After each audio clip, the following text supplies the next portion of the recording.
Yes, good evening, everyone. Thank you so much for tuning in to the Kisoboka Lifetalk show. I'm so excited that we have come to share together, to encourage one another, to give hope the hopeless, and to build each other. I want to thank you so much for watching last time when we had the drug addiction session. I hope you enjoyed it and you loved it. And keep on sharing, keep on liking, keep on posting those of your comments. It's important for us to hear from you. Now, once again, my name is Charles Ikomba, and I'm so glad to be part of this great Life Talk show. Your host, and I'm always happy to be live watching and chatting together with you. Now, today we'll be handling infection prevention and control. We are talking about health issues. We are talking about how do we handle our lives as Christians in the areas of health. And we are talking a little bit about the infections that are happening in our lives, these common infections that are happening around us. We have the Ebola, we have the COVID that have been disturbing us in our country and the world. And so today we have a health expert that's going to be digesting those terms in the medics, that we are going to have them together. All right, so tune in and please share for your friend to also be part of this wonderful time that we're having here. Now today I'm having a very special guest. Join me, welcome Dr. Lydia Chinobe. Have I pronounced it right? Yes. Yes, and I want to thank you so much for coming to be part of this show. The Kisoboka, we just make life easier for people. We want to build the hope. We want to set and tell people it is possible to be healthy. It's possible to grow from one level to another. We know we are having so many people that are having issues around so many different kinds of challenges, but we are saying it is possible. Kisoboka simply means it is possible. It is possible to overcome the challenges, the poverty. It's possible to overcome the disease and prevent it. So today we are handling infection prevention and control with Dr. Lydia. Please, can you just introduce yourself and say hello to the viewers?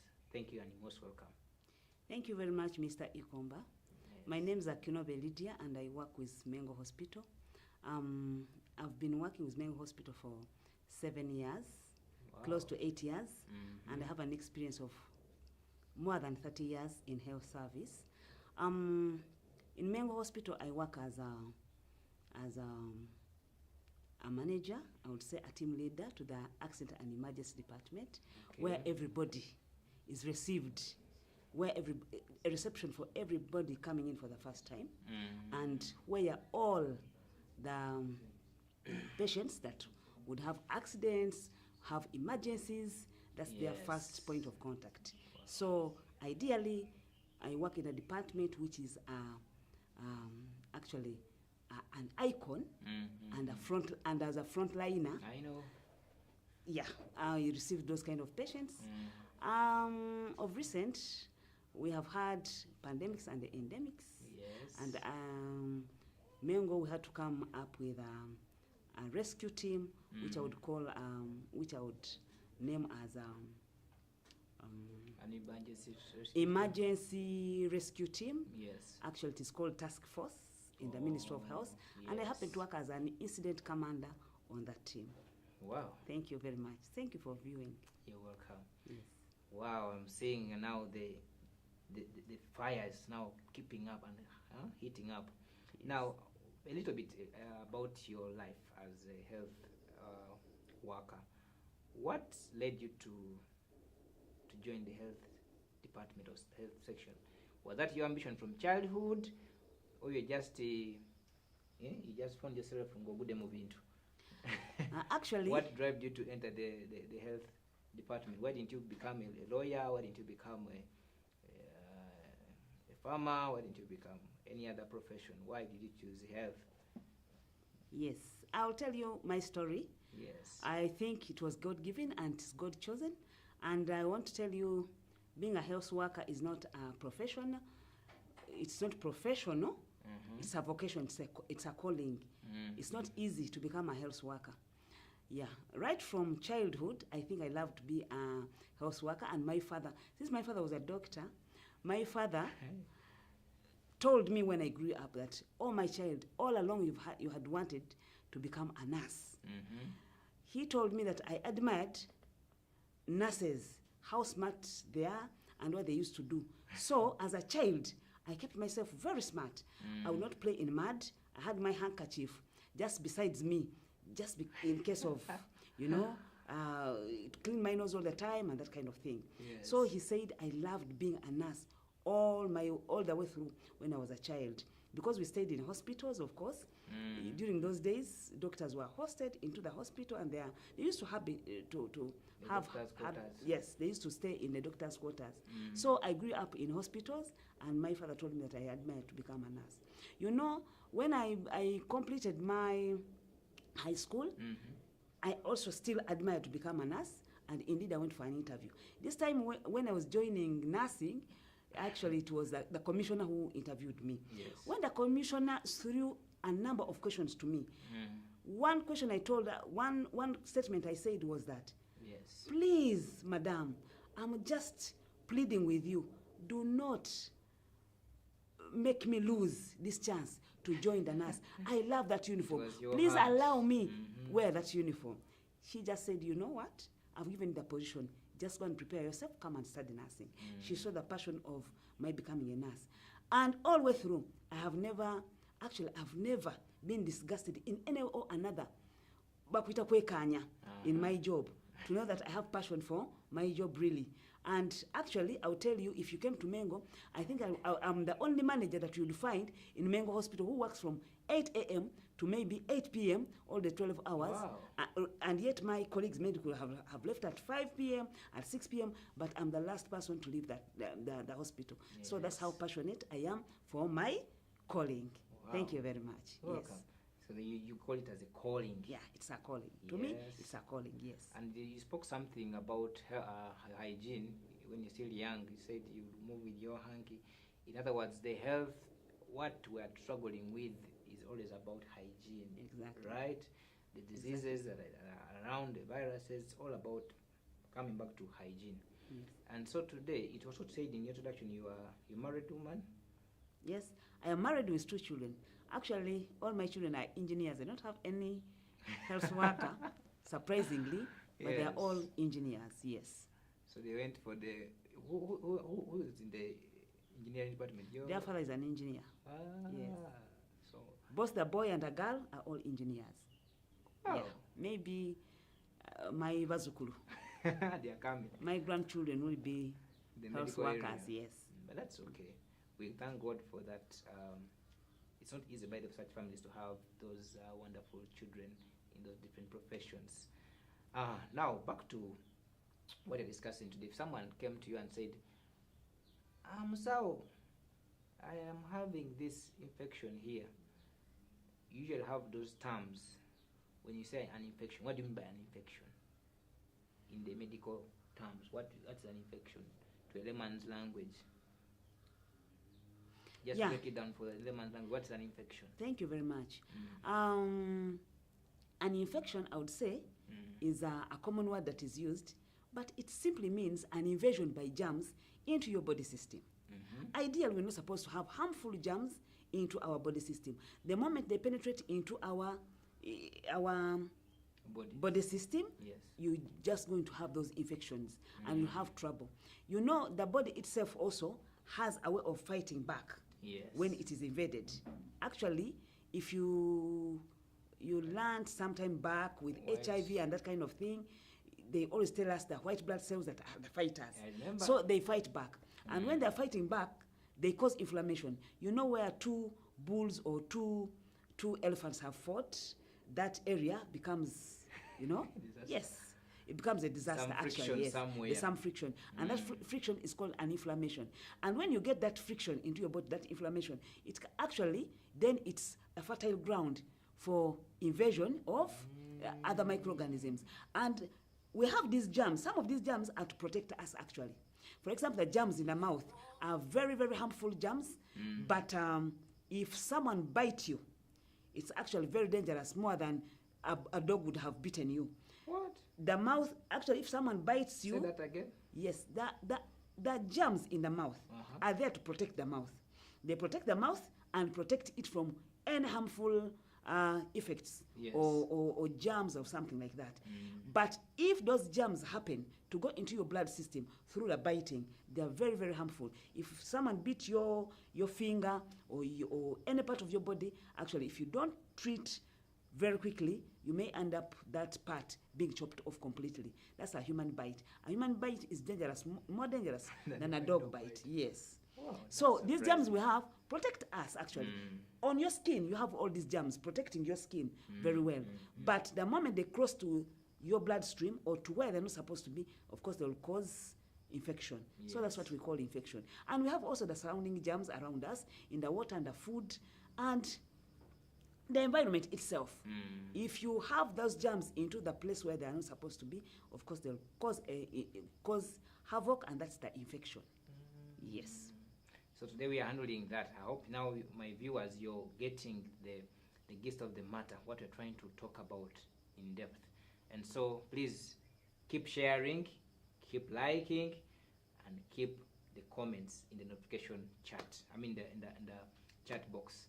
So we are continuing the discussion on the infection prevention and control.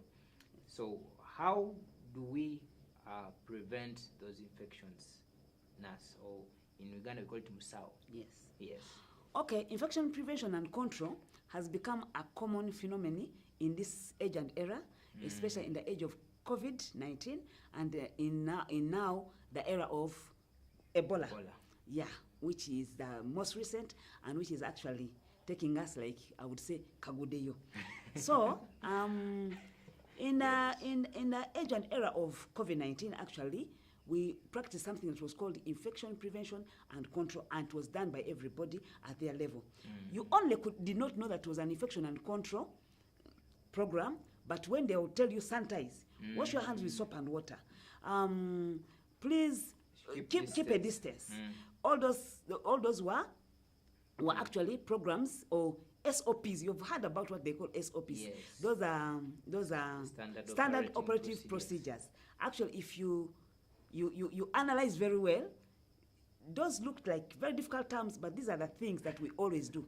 I know very well that we have got habits like wash your hands before eating, wash your hands after toilet, or wash your hands after touching dirty things. Those are some of the habits that we actually have, and they are generic, I think, from generation to generation that have been passed on. Even in the Bible itself, it talks about that. Hygiene is everywhere. Now, with infection prevention and control, in this particular one, we had hand hygiene.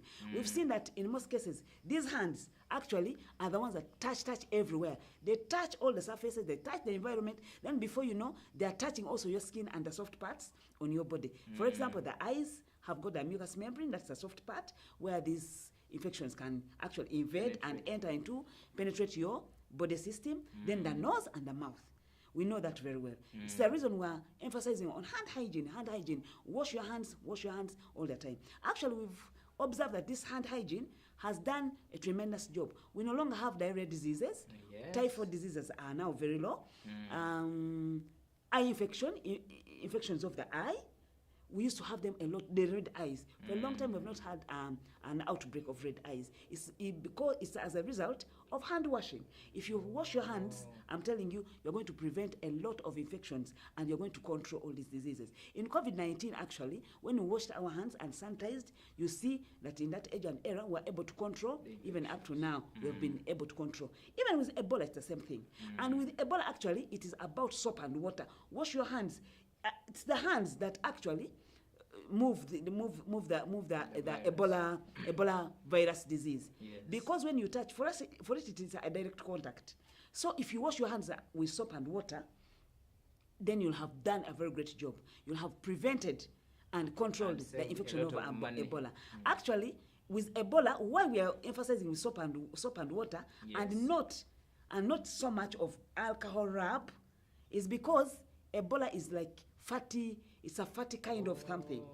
Imagine you've eaten meat and you have all the fat in your hands, and then you are sanitizing. What's going to happen? If you wash with soap and water, you're going to eradicate. Actually, it will take away the fat. So that's why we emphasize in Ebola that we should wash our hands with soap and water.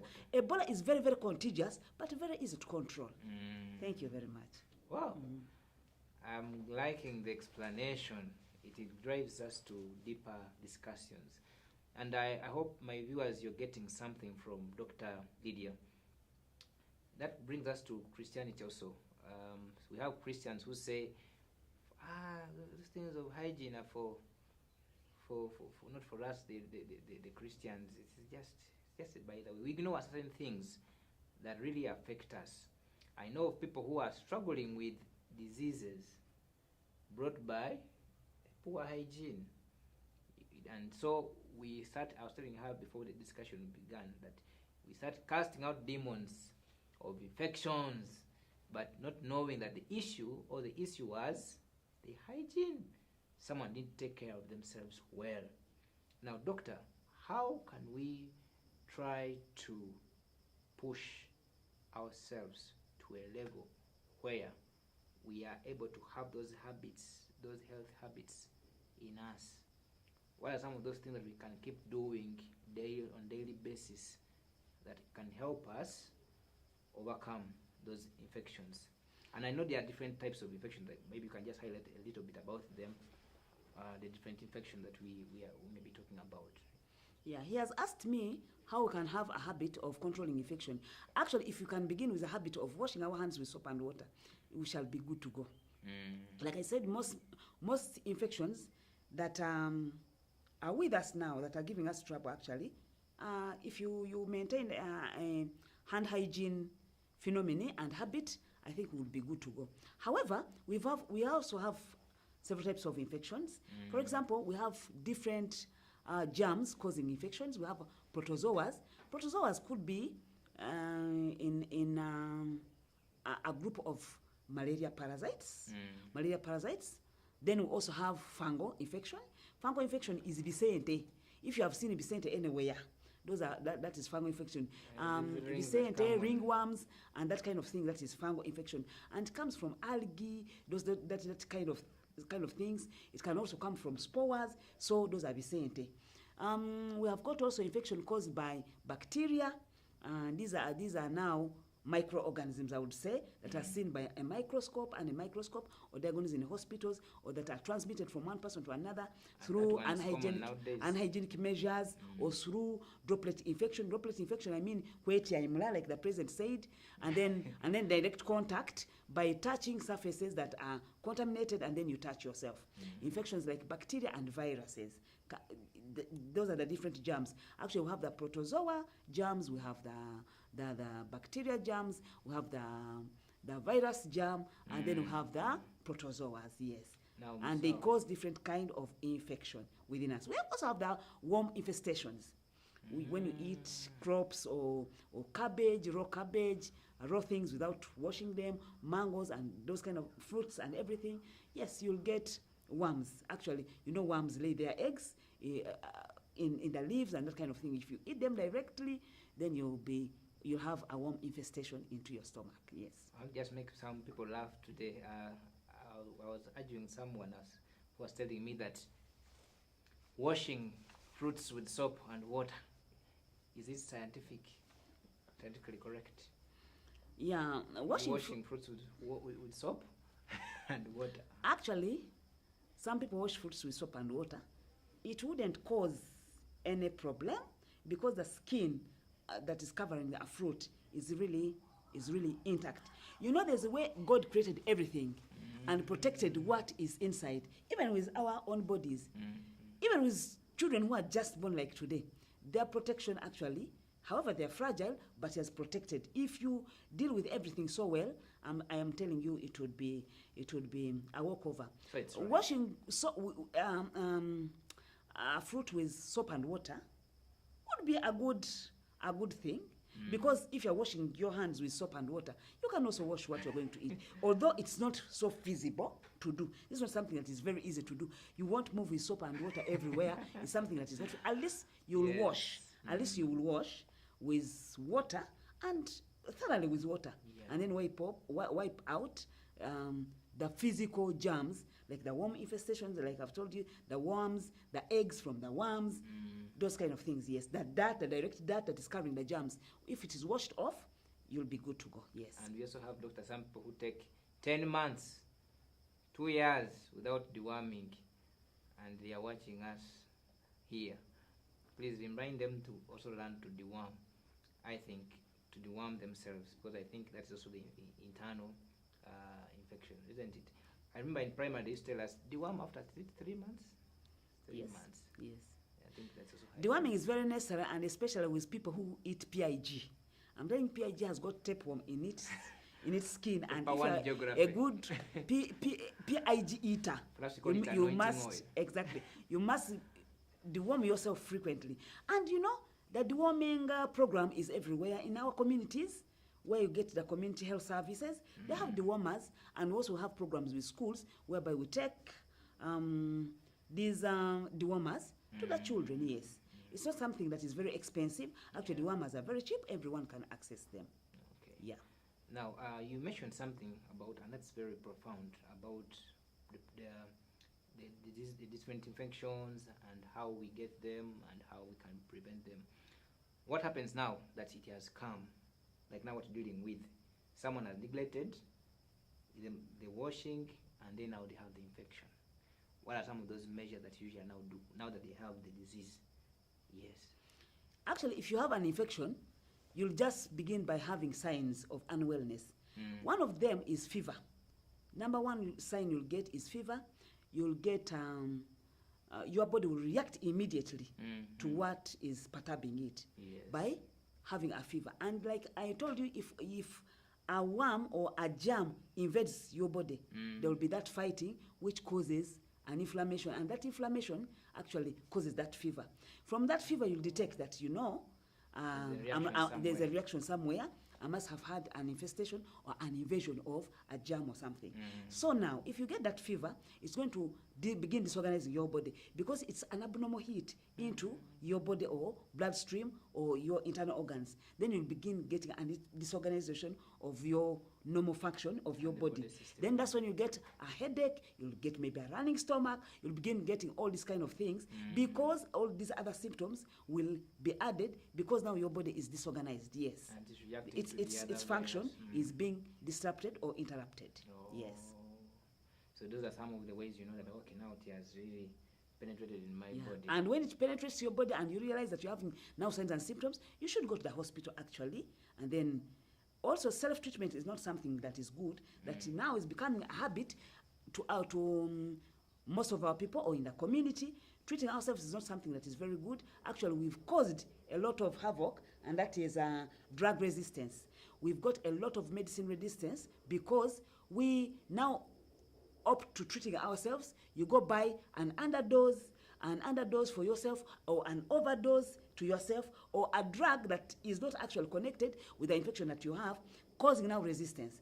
Because when these medicines get used to your body, these germs also, remember the germs are also fighting to get rid of this medicine that is perturbing them. So when they succeed fighting the drug, just know that the next time you use it, it will not work for you. And this has been something that we've been fighting, and this has been something that has come up, and it's very common. Actually, treating yourself is not something good. Consult always. We've got also public hospitals that are not expensive, that are also for free of charge.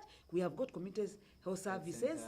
Yeah, please move to those places and find out, and then you are at least prescribed for by a professional, the right medicine, and also to be taken in right doses and at the right time.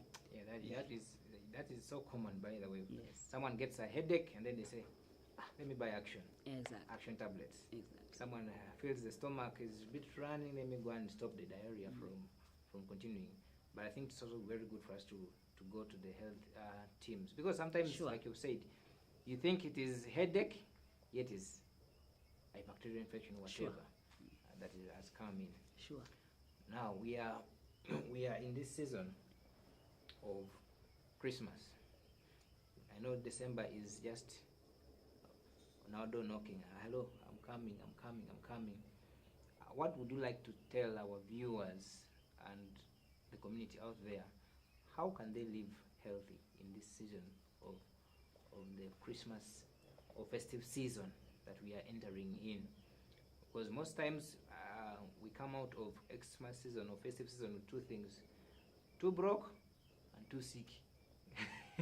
But the challenges are because of what we have done in this season we are entering in. So as a health expert, doctor, can you help us understand how we can get those few things that we can do to prevent some of those things in the season of the festive season? You know, the festive season is coming for us to celebrate, and everybody will be celebrating. And it's a very good thing to celebrate. But right. we should celebrate mindful of our pockets, first of all, knowing that the next day we're also going to live. Life we should celebrate continue. as if we won't live the next day. Yes. You know, people will tend to drink, even those who have never drank. I mean, drinking alcohol.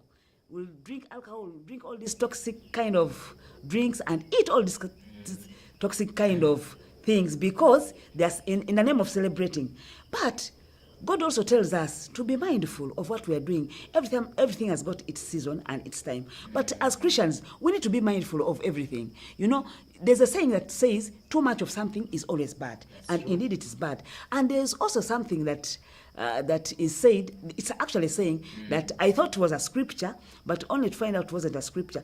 We've been taught from childhood that cleanliness is next to godliness. Yes. Cleanliness is next to godliness, and true cleanliness is next to godliness. You can see in the Bible how God also used to teach people how to wash their clothes, how to wash their bodies, how to, how to wash the dead bodies, how to kukomola. You know kukomola? All those were hygiene measures actually that were being made. You didn't even go before the Lord when you were not clean. Exactly. The priests were told you have to be clean. Exactly. Yes. However, that meant purification of the heart, the inner word, but also the outer word. No one wouldn't want to have a dirty body or something like that. You know, we are God's temple. Why should you have the God's temple, which is your body, dirty? Why? So we clean it because in respect, spiritually, in respect that we are habiting actually God in ourselves. So we should have his temple clean. Why shouldn't we have his temple clean? And why should we expose ourselves anyway to infections so that we destroy this temple that is carrying God wholesomely? And then in also in other words, you talked about us eating carelessly and drinking, and to that extent. Why should you eat carelessly? And then you are vomiting before, and that's God's temple. I mean, when you imagine some things, you want to say, oh my dear, God's people are supposed to be, because God is very organized. He wants responsible people. Why should you be that irresponsible Christian who is going to eat on a festive season as though you're not going to live the next day? I mean, celebrate carefully, responsibly, because God is very organized and very responsible. And if we are His likeness, then we should have characters like Himself. Yes. Yeah. So we should stop this thing of saying, you see, for me I should be rich, for me to be clean. We have people in Uganda, we call them umuntu wa wansi, who says for me to be to have a hygienic home or hygienic area, I should have money. Doctor, I want you to also encourage such people that are listening in, that have that mindset, who think being clean or being smart requires you to have money. I think those principles don't work, I think, like that way. Yeah. Being clean or being smart is a mindset. I've seen people who have like 1-2 attires to dress on, but they're smart, they're clean. You never find them dirty. Yeah. You see, I studied in the early days where teachers used to have only one pair of shoes, maybe two pieces of shirt, and then maybe a pair or 2 pairs of trousers, yes, for sure. And they could interchange them daily. And the teachers were smart. Actually, these were primary teachers, deep in the village. And these were smart teachers. Some of us used to even to admire them because they could iron their trouser, and it would have that sharp edge, sharp line, and you would see that really this, and we would admire them, and some people would copy. Then they would brush their shoes. It's only one pair, but they would keep smart and clean. Yes. But today you'll find someone with several clothings, but they are very dirty. I mean, they don't mind about being that. I'm telling you, being clean and being hygienic is a mindset. Is a mindset. And it's a habit one can learn and unlearn, yes. And for us, I remember those days, not tarmac wound, that the floors were not cemented, but you would have the cow dung. Exactly. Make a nice floor. Exactly. And they'll teach you, don't touch the pot. When you're going to fetch water, you don't touch when you have dirty hands. They'll tell us those things from home. I think that also comes back to us, the parenting. We have also parents who don't care. They just leave their children for the wilderness to take care of them. But how can you as a parent also encourage parents out there to have those health? How can we try to integrate? So this is the generation where we are leaving things for other people to take care of. We say, those are things for health people.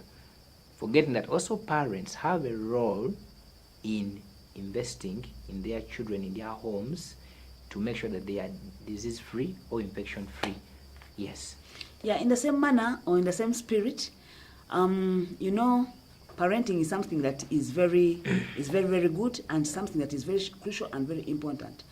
Actually, there's also a saying that says, charity begins at home. Actually, I would look at your child, how they are behaving and their characters, and I would assimilate how the parents look like. Then I would begin imagining, this must have been very careless parents. This must have been, you imagine a lot of things. If a child is behaving in an awkward manner that is not believed of him or her. Yes. Now, parenting, I also happen to be actually a child counselor, and we are very few. A child counselor who understands children language, who understands how children, behave and that kind of thing, and I've been into behavior change for a long time for the youth. Actually, parenting begins at home. Nowadays, we've left parenting to the teachers. We've left it to the teachers. We are yearning, when will the children go back to school? Now they are back in holidays, and we are yearning them to go back to school. When will they ever go back to school? Oh my goodness, they are a menace. And yet this would be your precious time to sit with them and actually teach them and nurture them.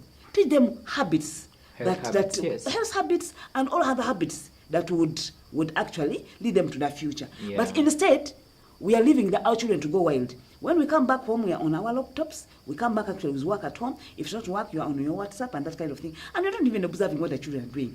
And to the rich, actually, I would say, to the rich, but maybe selfish.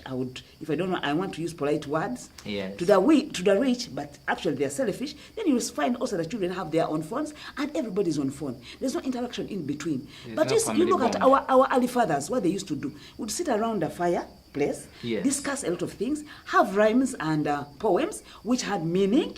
Then later they translate them and actually tell us what the meaning is. But nowadays that ceases to be. Children are on TV. You'll find for the rich but selfish, actually being selfish to themselves, although to the entire world later. They have also TVs. Every child has a TV in their room, and you don't know what they are doing, actually. Then we are here complaining, this is a spoiled world. We have actually contributed, as parents, we have contributed a lot to this generation that has come, that we are seeing today, that has irresponsible people. Actually, you find someone who's only papers in office, but actually they do not have sense of responsibility or what they call wisdom. It's not there at all, because we've not instilled it into our children from the very beginning, and then we expect them to get it from the schools, from the teachers, from elsewhere. That's why it's very, very also simple to recruit our children into hooliganism, into homosexual, into drug addiction, because you've left the children, the teachers, to nurture them. The same teachers who are nurturing our children are actual drug addicts, are homosexuals, and all that kind of thing. If I told our children from home, right from home, they do not do this is not done here, or please observe this and that, then you've left them to the teachers. What they tell them is what they're going to take in, because we have handed our children over the teachers and left our own responsibility.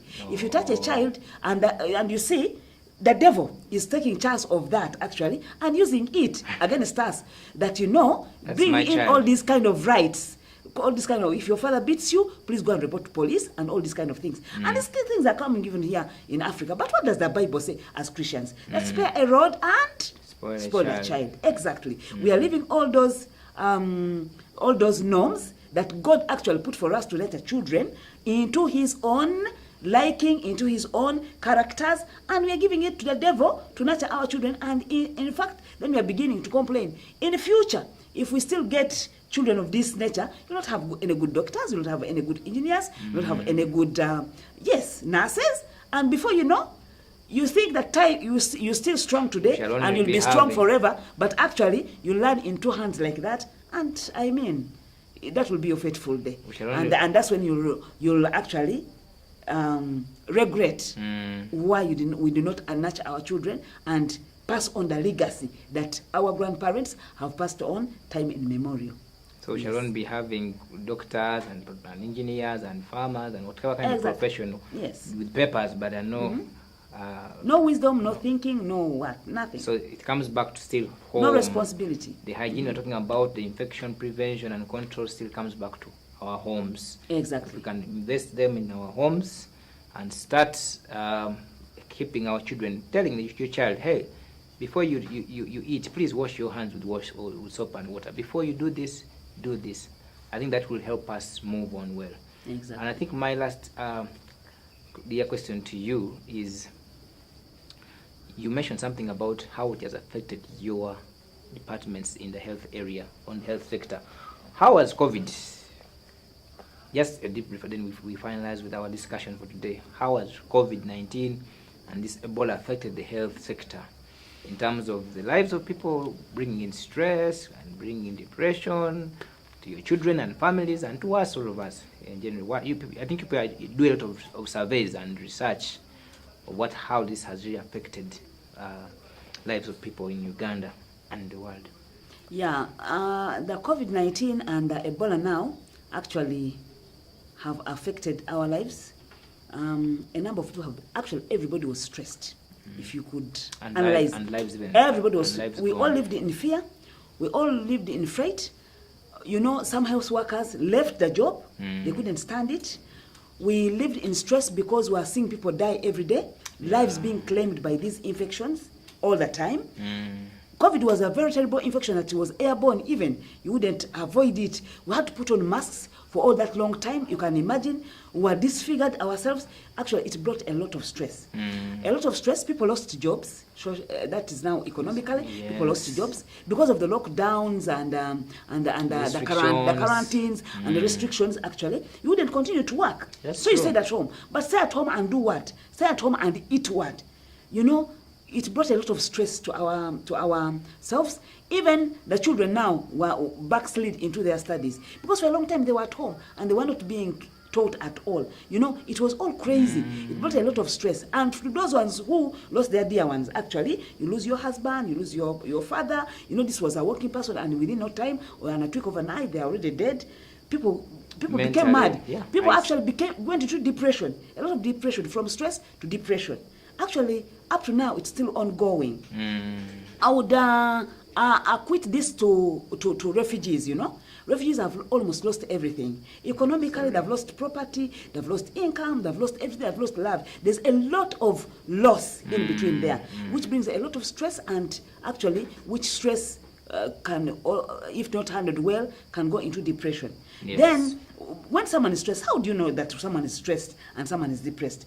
When someone is stressed, you become uneasy. You can't complete your tasks. You know, you have all these headaches, all these kind of pains and that are not actually explained. You don't want to come together with people. Exactly.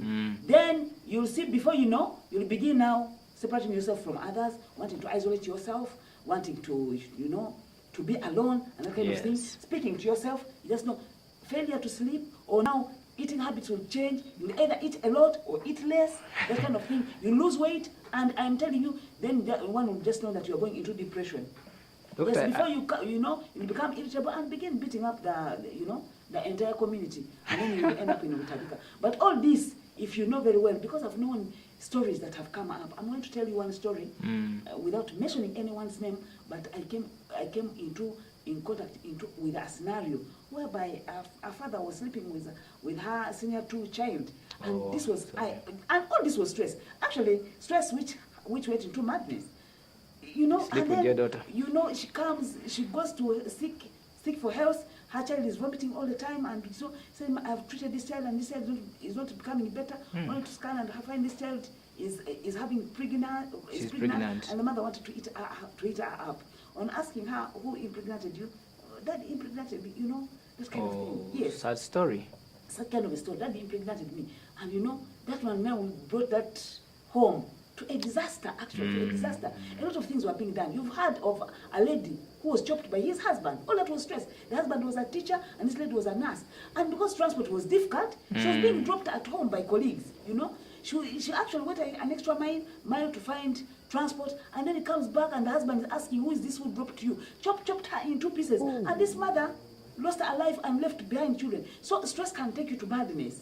That's what actually COVID-19 caused us. Yeah. I think, Doctor, economically, it went into our pockets. The taxes are very high, and yet the income is very low. You can see people are struggling. People lost jobs. People went to the villages, Socially, if you had COVID, then, there'll be that kind of stigma. Even now, if you have Ebola, they announce that you have an Ebola disease, people will begin shunning you. They will not even, shake you. Like when it was in HIV. Even if you came to church, I'm telling you, people will shun you. And these are Christians who are supposed to receive. But I'm telling you, if they see that you are not healthy, I'm telling you, they run out from you. They will not shake hands. Yes. The pastor will say, shake your hands and please greet one another. Hug one another. I'm telling you, they'll isolate you. The stigma in, it has got social issues, economic issues. It has got a lot of instability. Yes. Look, I think we need to have a session one time. I need to invite you again here, and we talk about mental health issues here. Because nowadays I see a lot of people in town. Someone walks and they are talking by themselves. Here, someone just, you say, wow, are these people talking to themselves? But you say, hello, hello, and they can't pay any attention to you. And so I think we need to come back and share about mental health issues, about the youth and children issues. I will be glad to host you again. Thank you very much. Nkubiyeyo akachi? Akalango. Akowerere. So thank you so much for elaborating and sharing with us your life as a health expert. And it's good to always hear from the real medical personnel what they do. I think we'll be saving a lot of money in our country if we invested in what she has talked about. These are things that they keep telling us. Wash your hands, do this and do this, eat well, balance your diet. We have people who eat just junk food, KFC, Cafe Javas, and you only order for junk food. Yeah, maybe to come in a little bit. Now there's something that they call NCDs. NCDs are non-communicable diseases. And this is what hypertension and at its most hypertension and diabetes. Obrodi wa sukari, pressure. Now it used to be obrodi wa bagaga, that because you thought that when people eat junk, when people eat roasted chicken and that kind of thing, they are eating well. Actually, this is not eating well. It has actually destroyed our bodies. And if you see, we'll have a lot of junk food. These are the fast foods. And the fast foods have actually caused us problems. Now, with the stress that we are having and everything, we have got a lot of NCDs among the young. You see, a very young, juvenile person at 40, at 30, dying Diabetes. of hypertension, but dying of stroke, which is not to be.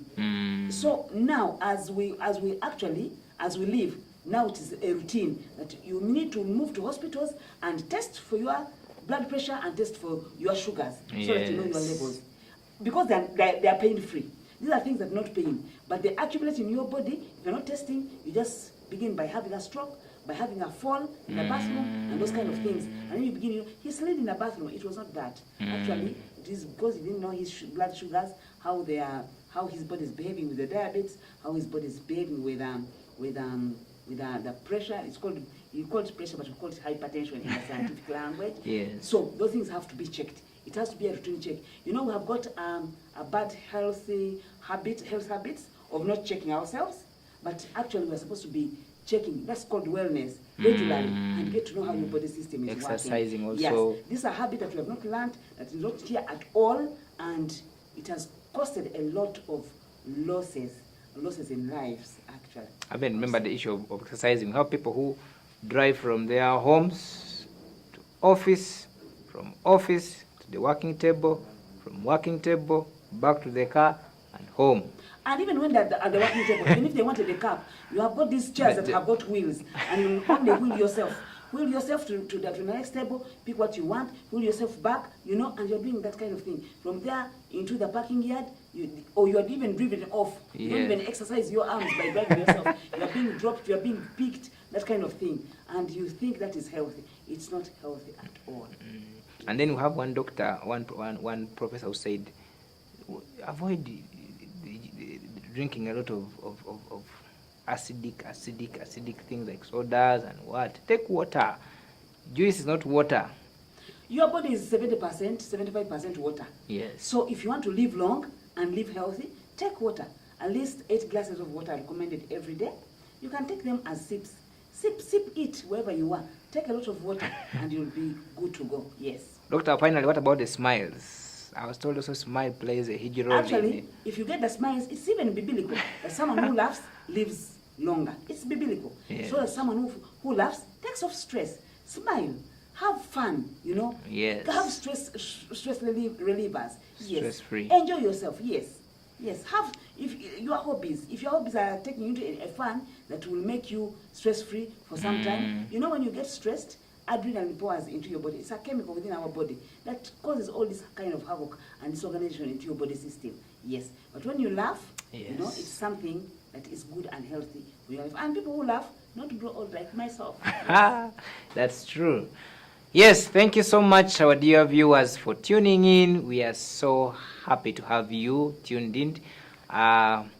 This has been so a blessing to me. I've learned a lot from Dr. Lydia, that is a senior manager at Mengo Hospital here in Kampala. And she has been sharing her life experience in the medical areas and empowering us and helping us to know that Kisoboka, it is possible for you to take off those diseases out of your body without taking in drugs. The most important thing is prevention. She mentioned that, and I said prevention, it's the best thing that you can do. Otherwise, when you wait for the infection or the disease to manifest in you, you'll be having another cost, financial cost, the time, and the more it enters, I think, doctor, the more that diseases also come in. Yeah. And then you end up being unproductive as a Christian, as a person in the community. So mind about your health, stay safe, and follow the health guidelines. So, doctor, your final word to our dear viewers. We are saying Kisoboka, it's possible. Can you give someone hope out there that is listening in and share something and tell them it's possible? Yes, it's possible to do this. I've come through this. There are even people who are looking up to you in the health fraternity and they want to grow to your level. Just share to them and tell them, hey, it's possible. Yes, Mr. Ikomba, if you say that Kisoboka, you've actually, I think, stolen this word or robbed it from the health workers, because we normally say prevention is better than cure. So prevent as much as you can. Please take in the health habits, like we've discussed and shared. Take in the health habits and you have a health life. Actually, Kisoboka, it is possible. It's prevention and nothing but prevention. Thank you very much. Thank you. And so thank you so much for tuning in. We love you so much. Don't wait for the next video that's coming. Please anticipate for it. Amen. And I've been your host, Charles Ikomba, from here in Gospel Assembly Church, Kampala. And so we love you and take care of yourself. From us to you, merry time. God bless you.